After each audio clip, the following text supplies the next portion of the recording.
Bonjour, nous allons voir ensemble aujourd'hui la règle des participes passés des verbes pronominaux. D'abord, qu'est-ce qu'un verbe pronominal? Ce sont des verbes qui se conjuguent avec un pronom réfléchi de la même personne ou du même nombre que le sujet. Donc, par exemple, le je va toujours être accompagné de me ou m apostrophe, le tu de te ou t apostrophe, et ainsi de suite pour les autres pronoms personnels.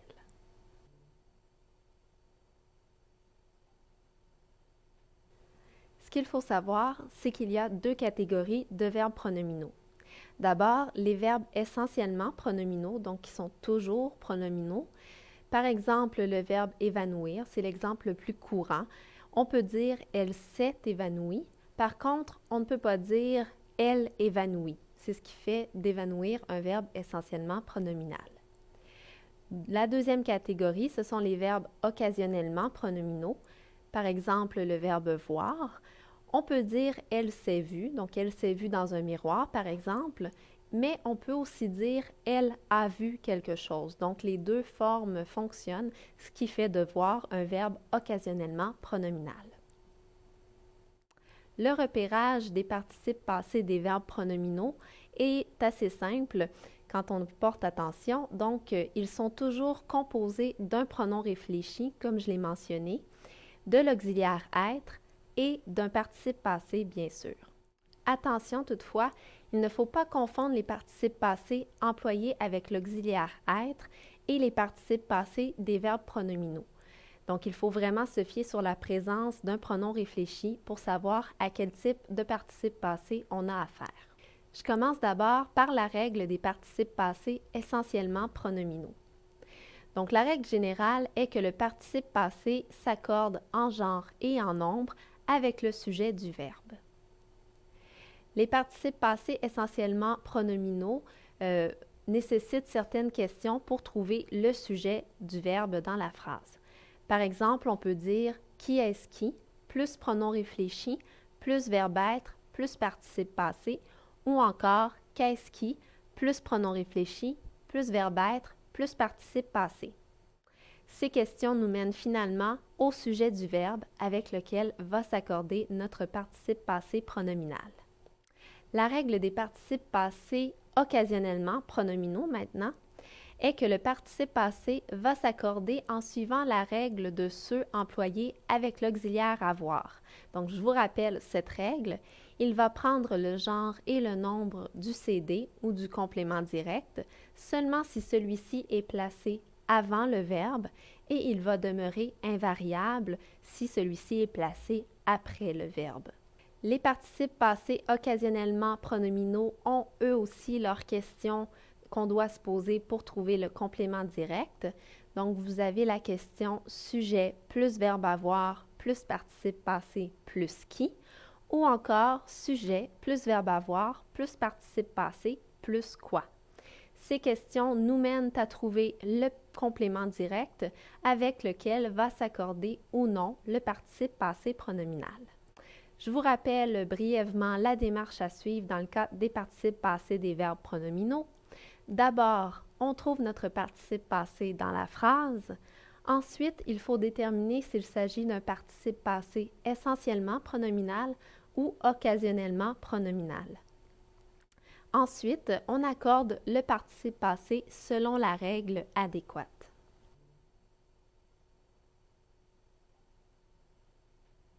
Voyons ensemble un premier exemple. Les enfants se sont enfuis dans les bois. Ici, enfuir, c'est notre participe passé qui vient du verbe enfuir. Maintenant, je dois déterminer s'il s'agit d'un verbe occasionnellement pronominal ou essentiellement pronominal. Alors, peut-on dire « j'enfuis »,« tu enfuis » ? Non, ça ne fonctionne pas. Alors, dans ce cas-ci, le verbe est essentiellement pronominal. Donc, je choisis ma règle adéquate et mes questions correspondantes. Alors, je me pose la question, qui est-ce qui s'est enfui pour trouver mon sujet? Ce sont les enfants. Enfant qui est un nom masculin pluriel. Je vais donc tout simplement accorder mon participe passé au masculin pluriel en ajoutant un S. Deuxième exemple, les survivants s'étaient vite réfugiés dans le sous-sol de l'immeuble. Réfugié, dans ce cas-ci, est mon participe passé qui vient du verbe réfugier. Je détermine s'il est essentiellement ou occasionnellement pronominal. Alors, est-ce que je peux dire « je réfugie »,« tu réfugies » ? Non, ça ne fonctionne pas. C'est encore une fois un participe passé d'un verbe essentiellement pronominal. Donc, je dois trouver le sujet de ma phrase. Je me pose la question « qui est-ce qui s'est vite réfugié ?»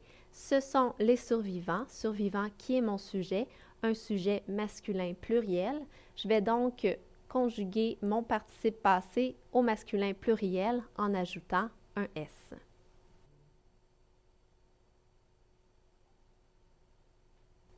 Troisième exemple, la recette que nous nous étions échangée était excellente. Ici, échanger, c'est mon participe passé qui vient du verbe échanger. Est-ce que je pourrais dire « j'échange »,« tu échanges » ?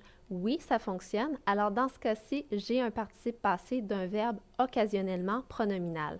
Je dois donc trouver le complément direct dans ma phrase. Je me pose la question « nous avions échangé quoi ?»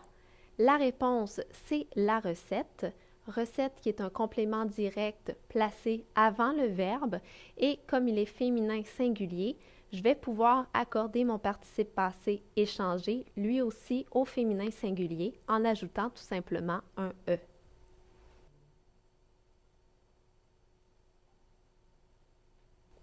Quatrième exemple, il s'est mordu la langue en mangeant.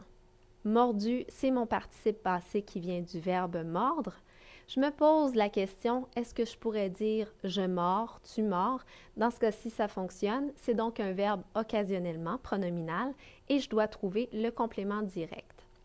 Je me pose la question, il a mordu quoi? La réponse, c'est la langue. Langue qui est un complément direct, mais comme il est placé après le verbe, je ne me pose pas de questions supplémentaires. Je sais que mon participe passé va demeurer invariable.